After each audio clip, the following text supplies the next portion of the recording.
Welcome back to My Spoonie Sisters. And today, I was excited about this. We are bringing Shira Haid back with Lemon or Lyme for part 2. Hello, Shira. Jen. Hi. Hi. And Linnea, the co-host, is back as well. We have so much great stuff to talk about. So I'm just going to dive right in.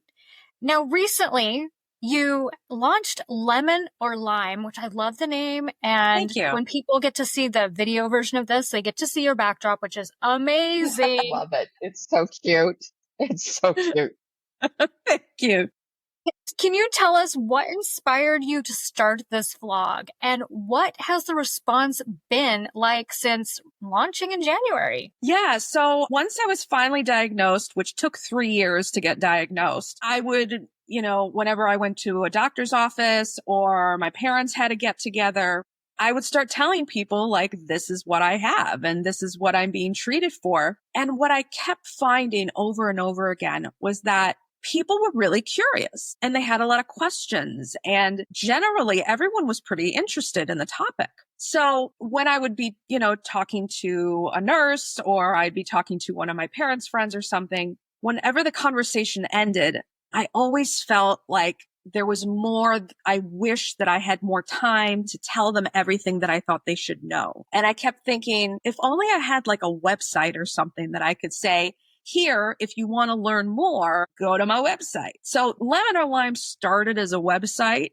and I was working on it for 2 years. And then finally a friend of mine was like, what are you doing with a website? Just put yourself up on YouTube and you're done. And I was like, yeah, that would be easier. So that's how Lemon or Lyme ended up a YouTube thing. I'm just launching the Instagram account now. There's been a lot of, I didn't know that. There's been a lot of that. And I'm really glad, because this isn't just for people with tick-borne illnesses. This is for everyone. I've had a couple people say to me, I would love to share your video, but I don't know anyone with Lyme disease. I always say it's better to learn some of these things before you get sick and to prevent getting sick, because understanding about ticks, understanding their habits, where you can find them, those sorts of things, that will keep you and your family safe from getting one of these awful diseases. So the channel and everything is really for everyone. I love that it is for everybody, because so many of us chronic illness people like to be out hiking. And it's so important even for us to be aware of the tick-borne diseases, because it could make our already current chronic illnesses worse. So I love that you're getting that information out there. Yes. And I agree with that, because even if we don't see the ticks, it doesn't mean they're not there. No. Oh my God, yeah. I mean, I grew up in Idaho. I now live in Washington. They're there. Kansas girl. Just because I have had the luck of not actually seeing one doesn't mean they're not there. Doesn't mean I don't need to put in precautions. So that's something we all need to be educated on. Right. Even in Arizona, you think, when we say we're in Arizona, you think desert. Right. We are campers. We are hunters. We are in the forest. There are ticks. We are doing checks all the time, because it doesn't matter. Wherever they can breed, they will breed. And Arizona including. People don't realize that. Yeah, I'm so glad you mentioned that. I actually have a couple friends in Arizona, and one of them always says to me, you gotta come move to Arizona. There's no ticks here. But there are. There are. Maybe not in Phoenix where it's 150 degrees in the summer, but there are ticks here in the higher elevations. It's not. Yeah.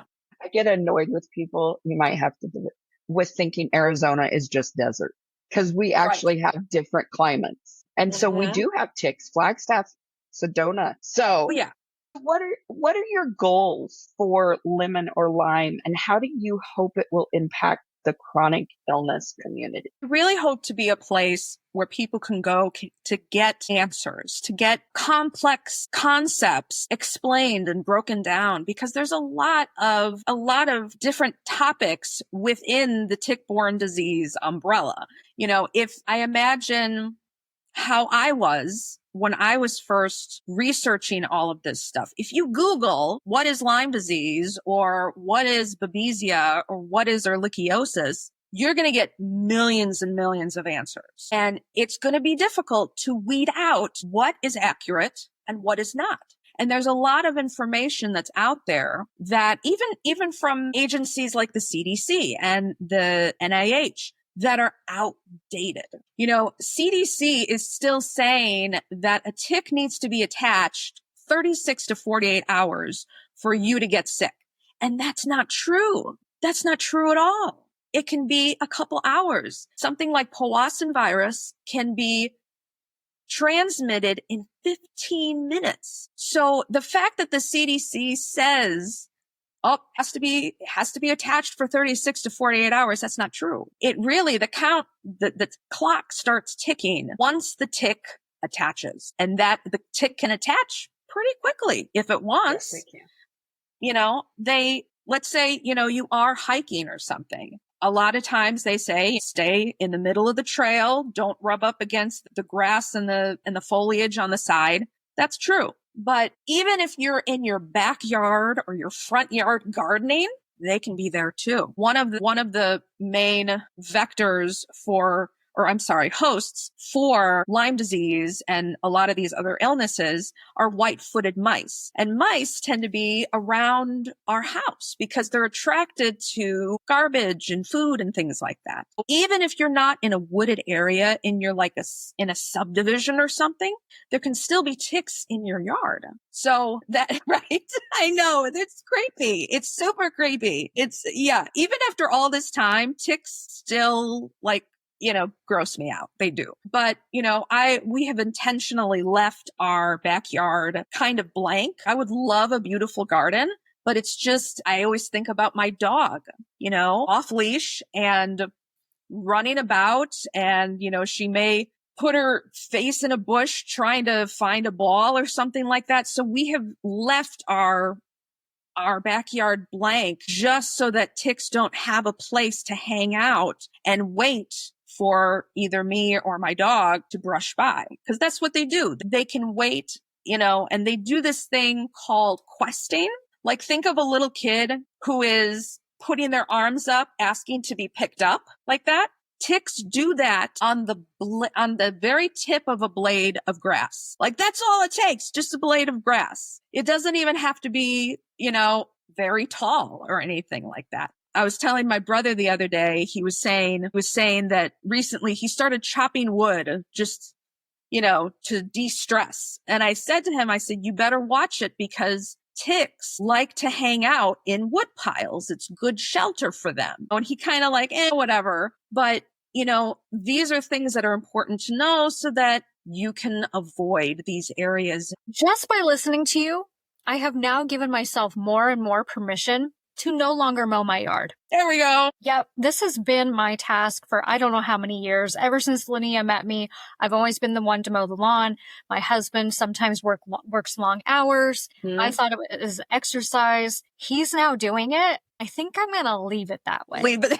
Because, I've got enough health concerns. I don't need to add to the list. Yeah. Well, you know what? Cutting your lawn regularly actually helps to keep your property clear of ticks. Okay. Well, we do mow twice a week, so that's good to know. That's amazing then. Like, I don't know about you, but my dog, she's always rolling in the grass and stuff. But if the grass hasn't been mowed in a while, freak out, like don't roll. Well, and that's why we don't let our cats outside. We have indoor cats because he's just like, you know what? There are way too many things these cats can get. Mm-hmm. Let's just keep them healthy. They're staying inside the house. Right. And it was for our dogs. We have fake grass. Yeah. Because we where we live is just rock. So we have fake grass. Yeah. So but we have pine trees still. We still have to be careful of the trees and on the pines. Even though our backyard is safe, we still have pine trees in the area. Yep. And We have one pine tree too. Yeah.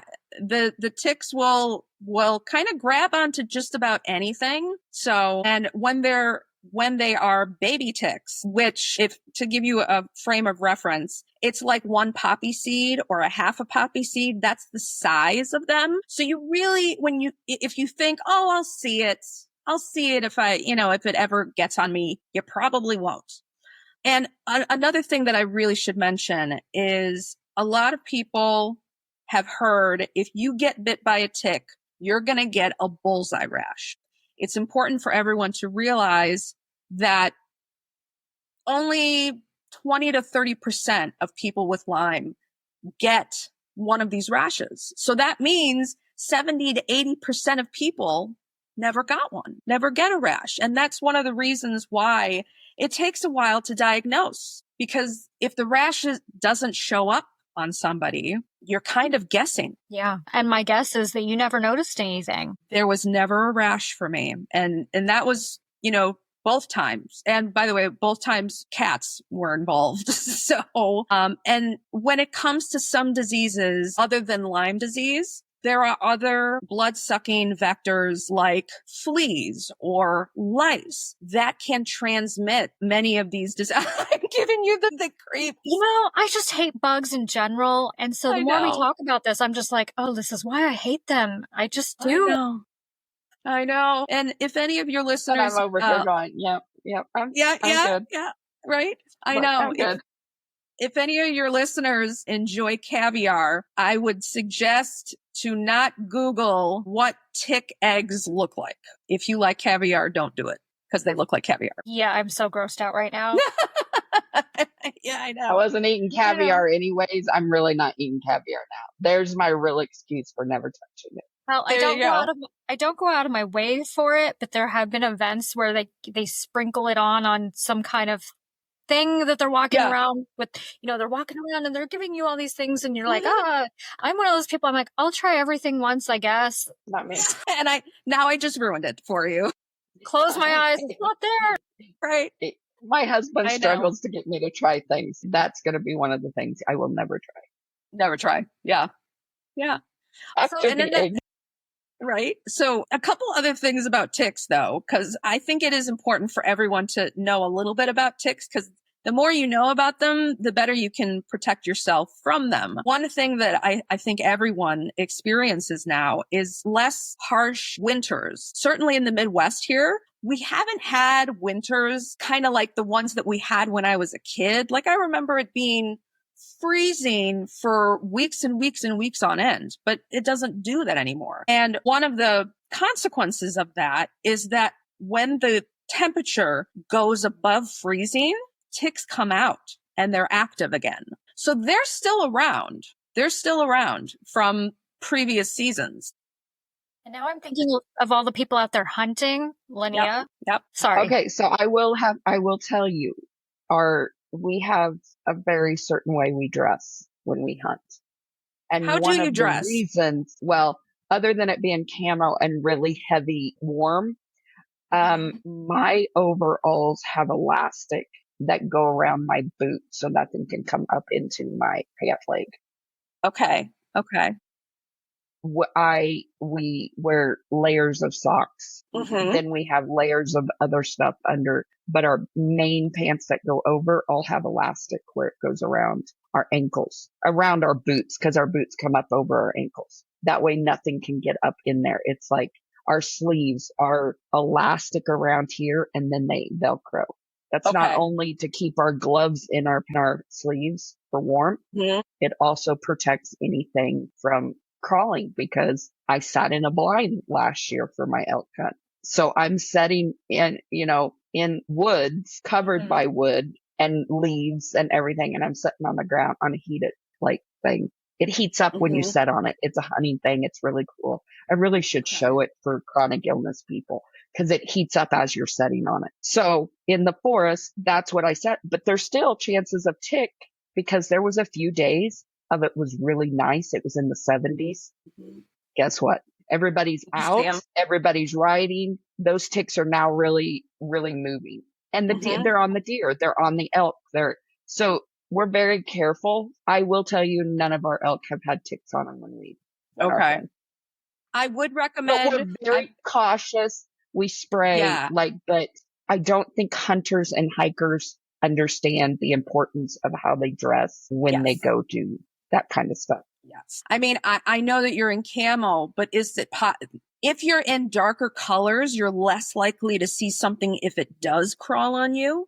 And, even if you're, You We what? do we will shake off. Like, Okay. normally it's like 30 below, it feels like up there. So it's cold. This Okay. year it was warm. So we were more cautious about the bugs and the snakes and all the Yeah. fun critters that come out when it's warm. So And yeah, hopefully, normally in and, ho- hunting season it's cold. and hopefully you're helping each other, checking each other, brushing each other off and stuff too. Yes, yes, Yeah. yes. Yeah, That is, definitely. it's just important.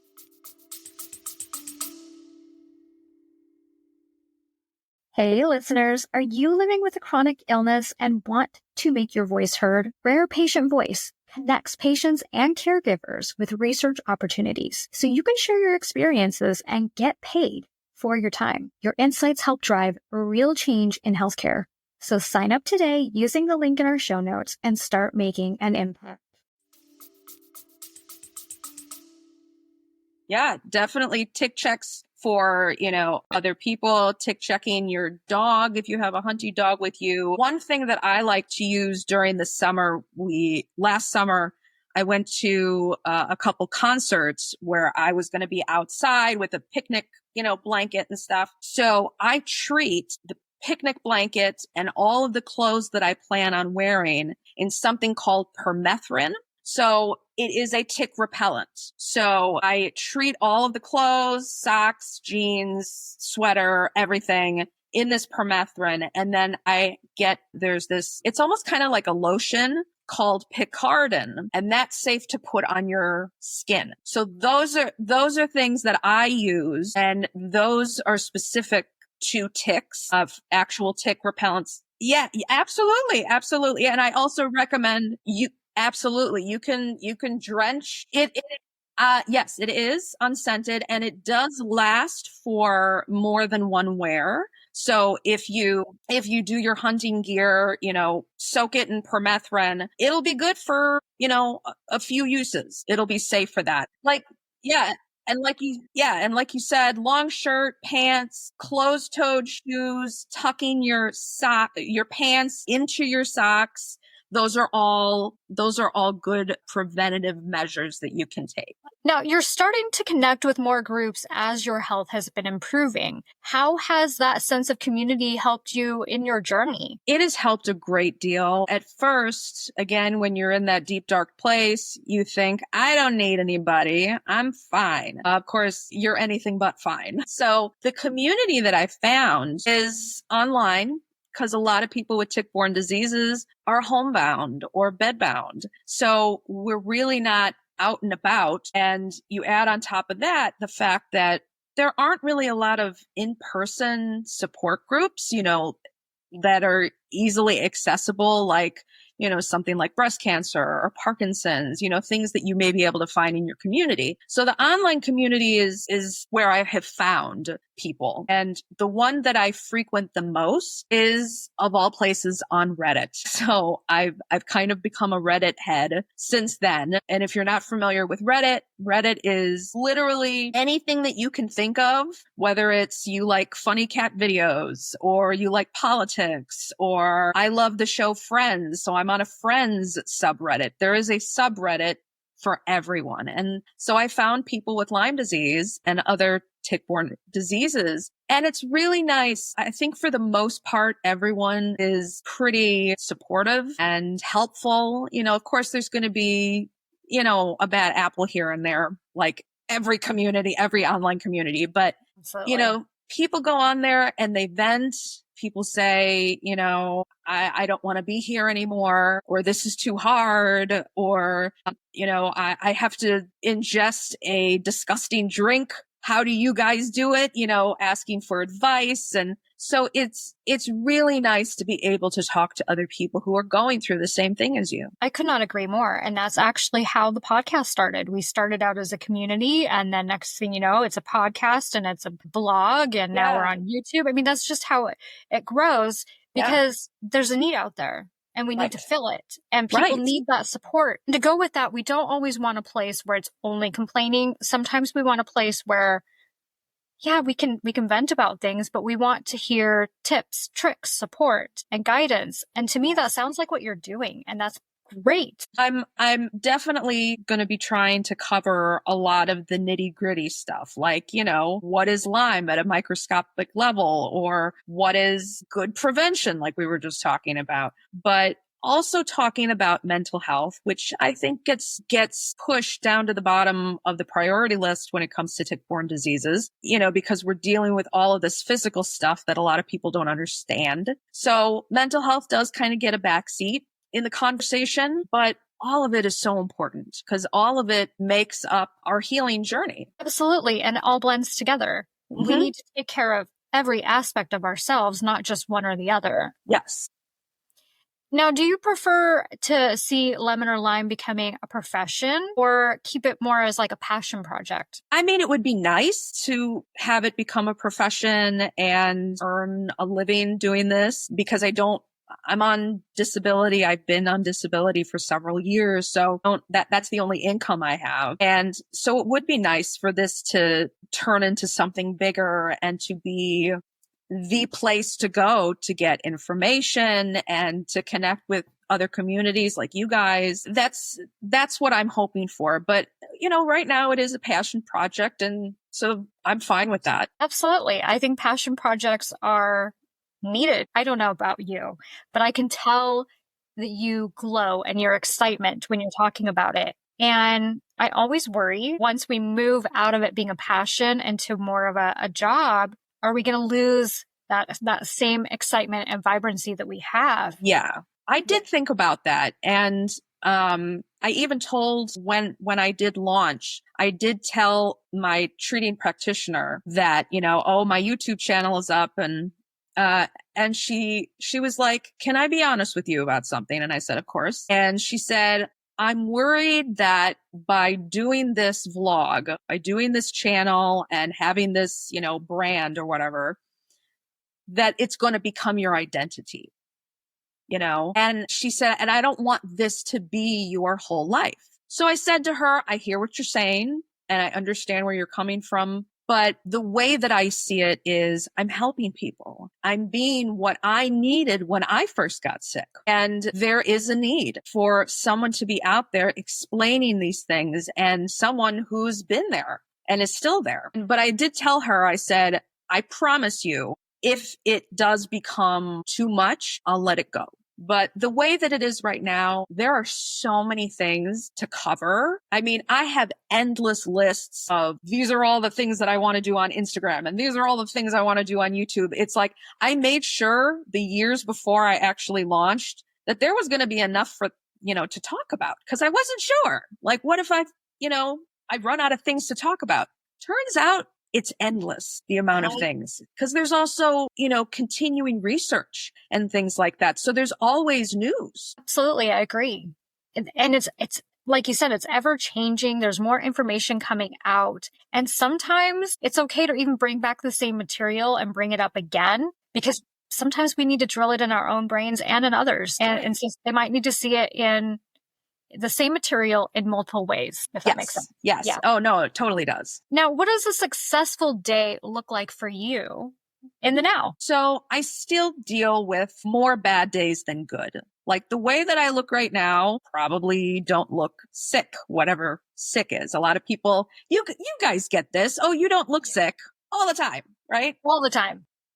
So especially when I have my makeup on, I got my contacts in, I got my hair done, but it is still a struggle. I haven't really found a good schedule yet where I'm able to work every single day. I actually got off of several weeks. It was about a month. All of March was a flare up. So I couldn't get anything done. And a good day for me is filming or researching or writing. I've also been trying to complete, there are these 2 conferences. One is a Lyme and associated disease summit, and another one is a conference just about alpha-gal syndrome, which is a kind of a meat allergy that's emerging. That's one of the co-infections that is gaining a lot of traction lately because it's spreading. So I wanted to learn more about that. There's always something to do. But I'm still at a place health-wise where I'm just not able to work every day. So I just work when I can. That right there is a great segue, because now what I want to ask you is, what's one thing you wish people understood about living with tick-borne illnesses and chronic conditions in general? And I want to bring up co-infections. Yes. Things that I wish people understood was that these diseases are serious. This is not like a cold. This is not the flu. These are life-altering diseases. These diseases handicap people, make them disabled. I couldn't speak. I couldn't walk. I still have trouble being on my feet for, more than 10 minutes. And that's in contrast to the way I used to be, which was I was on my feet all day as a clinical massage therapist, all day. So, and I never thought anything of it. And it's not until you lose the ability to do something that you start to realize how much you miss it. But these diseases are serious. Ticks are everywhere. I mean, unless you're on a vacation in Antarctica, there's going to be ticks near you, and there's people who go overseas thinking, oh, there's no ticks here. It's just in Connecticut. They're over there too. And, I don't tell people this to scare them. I tell people this to inform them that all of these ticks carry different diseases. And when you look at a tick, you can't tell what it has. And it's not until it starts feeding that it starts to inject the contents of its belly into you. So I kind of call it tick roulette because you never know what the tick has. It's kind of a gambling situation. And another thing I mentioned earlier is a rash doesn't happen to everybody. Not everybody gets that classic bullseye rash. And a lot of people don't get a rash at all. Some people also sometimes get a rash and it looks like something else, like hives or an allergic reaction, kind of spotty. So if you go to a doctor, they'll say, oh, that's not Lyme because that's not a erythema migrans rash. That's not a bullseye rash. So you must have something else. What I also wish that I knew earlier was that the average doctor doesn't really know anything about tick-borne diseases. I wish they did. And that is one thing that needs to change. And I hope I can change it, by bringing it to everyone's attention over and over. Yes. Co-infections are a big part of what makes people with tick-borne diseases or Lyme disease have persistent and chronic symptoms. It's a big part of the picture that is very misunderstood. And co-infections are two or more pathogens in one patient. That's what a co-infection is. And so let's say you get Lyme disease from a tick. You also, like me, maybe started playing with feral cats just because they're cute, and you don't notice any ticks. You don't notice any fleas or lice, because all of those bugs are very, very tiny. Or you pick up the cat, and I literally have a picture of my 2014 infection. And of course, I didn't know at the time, but I have pictures with the cats. I was visiting a barn and these two cats were following me around, and I'm an animal lover. So towards the end of my little tour of this barn, I knelt down and started petting the cats that had been following me and weaving in and out of my legs. And I picked one up. I don't know how many weeks or a few months later that I started getting symptoms, but that's all it takes. And it's really crazy that, I got three things. I got what's called the 3Bs: Borrelia burgdorferi, which is the Lyme disease, Bartonella, and Babesia.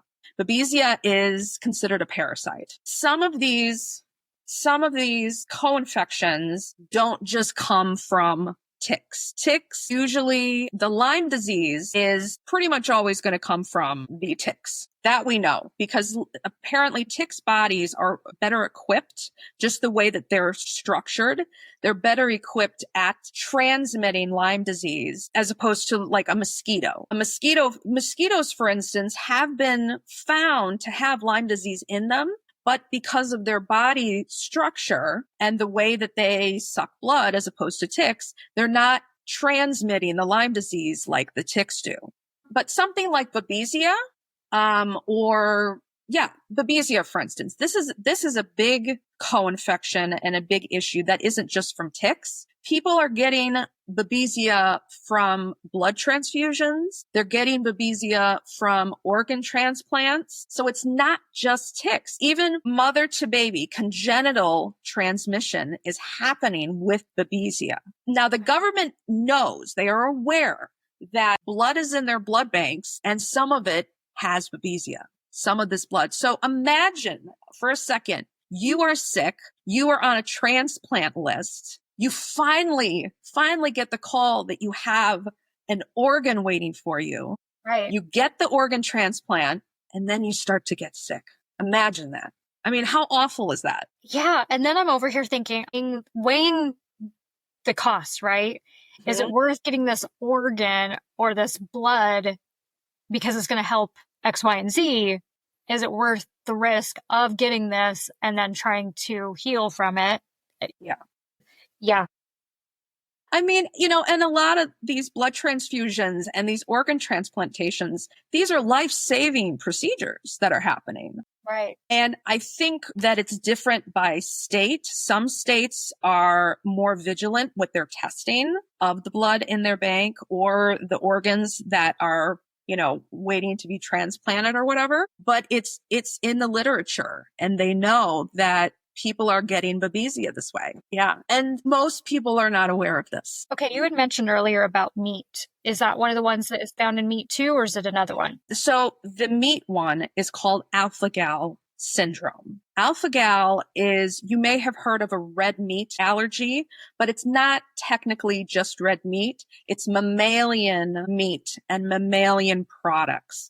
So when people get, it's oftentimes the Lone Star tick that does it. There are many different species of ticks. There's over 900 species of hard and soft ticks. They come in two categories, hard and soft. 900 species, and there's about 100 species of ticks in the United States. So the Lone Star is the one that they're finding is prominently transmitting this alpha-gal syndrome. So what happens is they develop almost like an allergy, but it doesn't behave exactly like an allergy. Like if you're allergic to nuts, for instance, the reaction comes almost immediately, right? That's usually what a food allergy is. Alpha-gal, on the other hand, it can take hours for the reaction to happen. And people are getting anaphylaxis. People are dying because they suddenly get this allergy and maybe they're not aware of what it is. That's so crazy. It's all, it's like, so it's not just red meat. It's mammalian meat and also mammalian products. So collagen or gelatin. Think about how many medications and supplements have gelatin in the capsule. People who get alpha-gal syndrome cannot ingest those things anymore. Some people are saying that it's curable. Some people are saying they're not sure. So I think the jury is kind of out about alpha-gal right now. Okay. And then I have a note here, 70% of medications have some form of mammal ingredient in it. So if you get alpha-gal, that limits what you can take. That's just crazy to me. But I'm not surprised. I mean, there's so many crazy things out there and none of them amaze me anymore. Yeah, I know. There's just, and it's just truly incredible how much this teeny tiny little bug messes up people's lives. Wow. Mm-hmm. Too bad it can't do something good. I know. Like, why can't it, like, you know, make it so that sandwiches make me lose weight, you know? Or chocolate. Or the cure to cancer. Cancer, right? I know. Yeah, that would be great. Looking ahead, what are you most excited about, personally or professionally? Well, professionally, I'm hoping that this, like I said earlier, does, you know, can become a career. I help bring awareness and make it so people can protect themselves. And it would be great if one day nobody gets Lyme disease again. And there are so many things that need fixing. And I'm hoping that I can bring some change so that patients have better lives. Now, one of the things that I would love to be able to do is influence maybe med schools or nursing schools to educate their students, educate med students, educate nurses, so that when someone comes into their office, they know what to look for. If I had, me and millions of other people, if we had been diagnosed early, we would have been fine. Yeah, exactly. And if we were taken seriously instead of being accused of doing drugs. Now, this is a whole side note, but I had this epiphany, take it or leave it. Mm-hmm. You need to become the Lemon or Lyme YouTube opera singer. That's what it needs to be. I'm picturing this whole, like, these video clips of you singing opera to teach people about Lyme disease.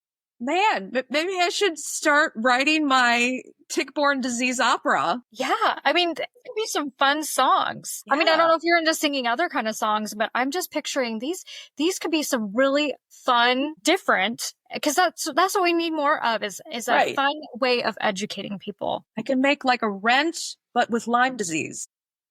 Yeah, instead of 525,600 minutes, it could be these 6 medications I have to eat all day. Yeah, I mean, the opportunity that is there, the ideas endless. Yes. See, now you planted the seed. I'm going to do it. I will be the first one to watch. Yeah, you'll be in the front row. Where can people connect with you and follow along? So I am on YouTube, Lemon or Lyme, and I just started on Instagram as well. That's also Lemon or Lyme, and Lyme with a Y. Yes, that's very important. Remember, it has a Y. Yes, it's not a lime you eat. It's Lyme. Well, thank you for your time today and all this extremely helpful education that you've brought to light. I really hope that everything that you've had to share really helps someone out there. Me too. Thank you so much for having me. It was really fun. It's been my pleasure. I hope we stay in contact and have you back sometime. I would be totally willing to come back. All right. Well, thank you again. And listeners, until next time, don't forget your spoon. All guests featured or mentioned in this podcast will be listed for your convenience. Don't forget to rate and subscribe to My Spoonie Sisters and follow My Spoonie Sisters on Instagram for updates on new episodes and more. We eagerly look forward to speaking and hearing from all our Spoonies. Disclaimer: while we are not doctors or healthcare practitioners, we want to assure you that this podcast is a credible source of information. It's based on our guests' personal experiences and the strategies we've found effective for ourselves. However, everyone's body is unique, and what works for one person may not work for another. If you have any health-related questions, it's always best to consult your primary doctor or rheumatologist. Remember, our goal at My Spoonie Sisters is to connect people and provide them with the support and tools they need to live better lives.